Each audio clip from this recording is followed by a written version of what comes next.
Let's go! Nick Saban is the rat poison. I am so sick and tired of the dog and pony show that is every single year Nick Saban talking about, oh, well, you are the distraction and the media is a distraction. And it is time for someone to quit putting up with this BS. And there's all this criticism and outside noise. How have you learned to handle that when this noise has gotten so loud, and how do you help your players navigate those distractions as it only becomes worse? Bam! I'm looking at you. Yes, you. So I'm laughing now that I've listened to that again. The overdramatic tone of the reporter's voice is so hilarious. Like, it sounded, the way she said worse, it sounded like there was a viral strand of leprosy that had hit Alabama, or the evil villain got access to the water supply yet again. Navigate those distractions as it only becomes worse. Well, obviously, at times we haven't handled it very well because, I was talking about rat poison last year when we played this game. Nobody would listen. Players wouldn't listen. You all didn't listen. They had lost the week before. We were big favorites. It was like no big deal. Just show up for this game, go play the next game. And I don't get affected by it because I don't listen to you all. Yes. Almighty Saban did not get affected by this rat poison. He was the only one immune from the quote-unquote distractions. Well, it wasn't as if Alabama just played just an awful, awful game. I mean, they put up 38 points. They didn't get blown out. I really don't have any interest in what anybody thinks about any of this stuff. I do have an interest in how it affects and impacts the players on our team. And I think it does. And I think they have to show maturity in how they manage it and know that external opinion, external noise, whatever you want to call it, rat poison, whatever it is, absolutely has nothing to do with the outcome of the game. Wait, so hold on. The rat poison has no impact on the outcome of the game, but you're complaining about it because it subjectively affects your team. I mean, Alabama was less focused, their players playing this game because of the rat poison. Well, I don't remember. Maybe somebody can enlighten me. Did a player say anything controversial? Was there something that happened at practice that we don't know about? Providing no specificity of what the player's distraction actually looked like. Kind of sounds like BS, especially, once again, if you say this stuff has no impact on the outcome of the game. Just like fans have nothing to do with the outcome of the game. They don't block, they don't tackle, they don't catch passes, they don't make sacks. All they do is make noise. And if you want to take them out of the game, just play well, execute, and then they won't be there. They'll leave. Great idea. Way to tell the fans that they have no impact on the outcome of the game, right? There is so much hypocrisy with that. I don't even know where to start, okay? First off, Nick Saban, a lot like Lane Kiffin, and we did a video on Lane, and, I said I hate it when coaches, chastise fans for saying, hey, you better stay till the end.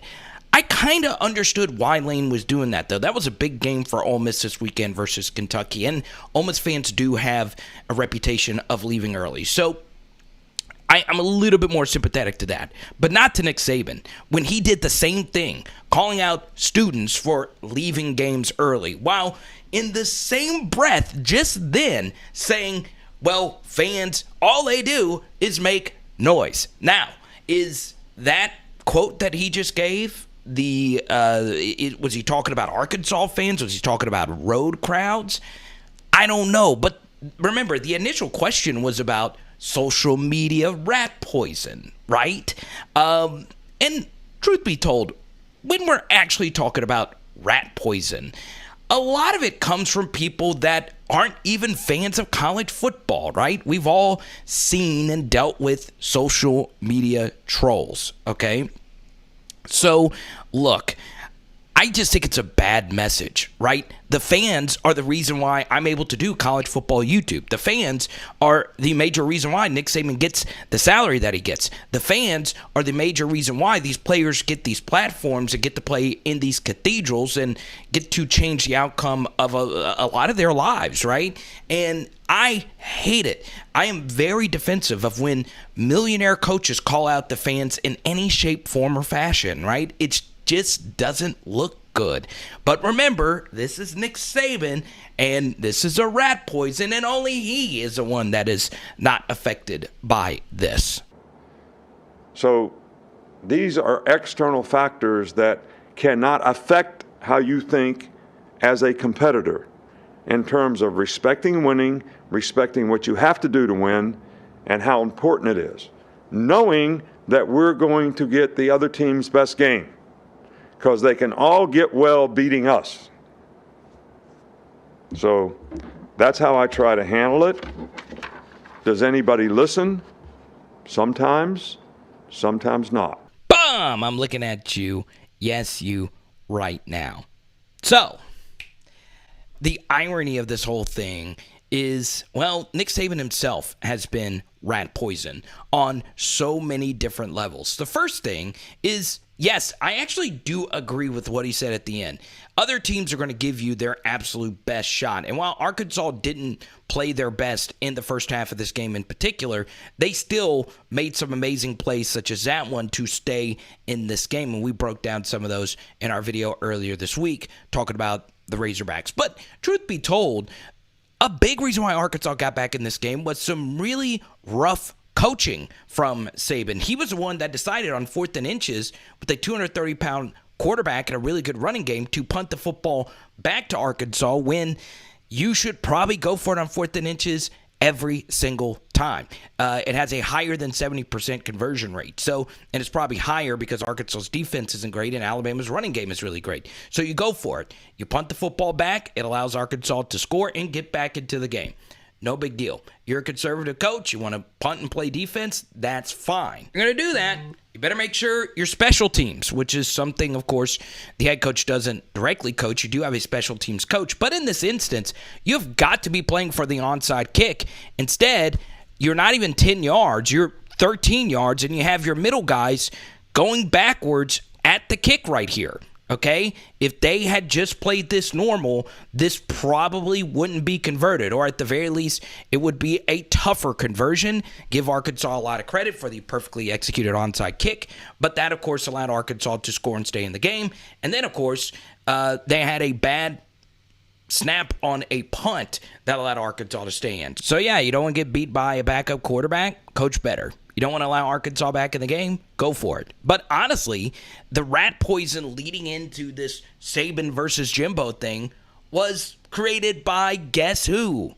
Nick freaking Saban, who, unsolicited, actually went after Jimbo Fisher, right? Now, of course, he's going to get asked by NIL eventually, so it's not totally unsolicited, but truth be told, he did not have to go in on Jimbo Fisher, his former friend who helped him win his first national championship at LSU. He did not have to destroy him the way that he did this offseason, which has generated all the interest. So maybe Nick Saban knows he is the one that, created all the hype for this game, and a game they're still favored by 3 possessions in.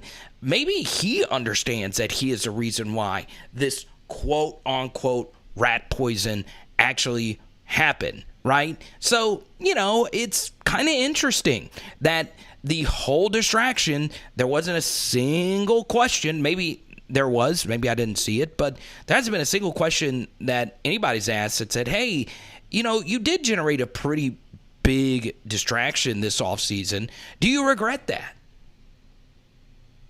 But I don't know if anybody wants to ask Lord Nick Saban that question. So it is interesting, right? And look, Jimbo, said what Jimbo did, and Nick also called out Deion Primetime Sanders, but, the Aflac check's cleared, so who cares? So, it all falls on deaf ears. But honestly, there is a major picture about Nick Saban. He's too good. He's honestly too good. He himself is rat poison because Alabama's rat poison for college football, right? they're a Jameson Williams ACL tear away from potentially winning last year's national championship game, which, by the way, to me, that was his worst team since 2016. And they were in the title game. The team that didn't make the playoff in 2019 was, to me, actually one of his more talented teams. It's just, Joe Burrow and Jamar Chase existed. So, Saban's teams are just too good. And guess what? Nick, is playing essentially by the same rules that everybody else. What do I want him? I'm not asking him to, intentionally become worse. I'm just saying he's too freaking good. This machine that is Alabama football has honestly been rat poison for the sport, especially now that, our sport is so playoff focused and so national championship focused that the same exact team is always there every single year. When college football is known for its wackiness, it's known for its chaos. How many times have you seen an Alabama player in an interview? And that's also kind of an ironic thing of this whole thing. How many times have you seen an Alabama player in an interview just quickly retract something? I know for sure Quinnen Williams has done that before. I also saw Will Anderson at SEC Media Days. I mean, it's like, their players are so well coached up in their interviews. Will Anderson was laughing about something, and then he immediately went back to a serious face. And I'm not saying that he doesn't have a personality or anything like that. It's just amazing how well disciplined his players actually are. And maybe some of them aren't focused. Maybe he's right. Maybe there is a rat poison issue in that Alabama locker room.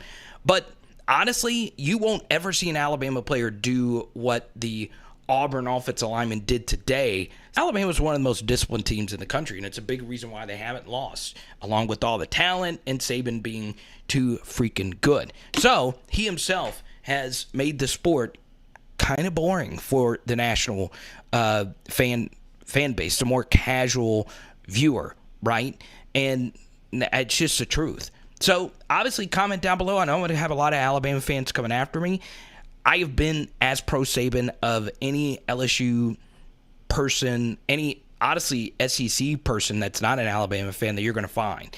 I've read a lot of, Saban's, quotes and how to build and all that stuff, and know that Hubert Davis and a bunch of other, great coaches look up to him, Bill Belichick.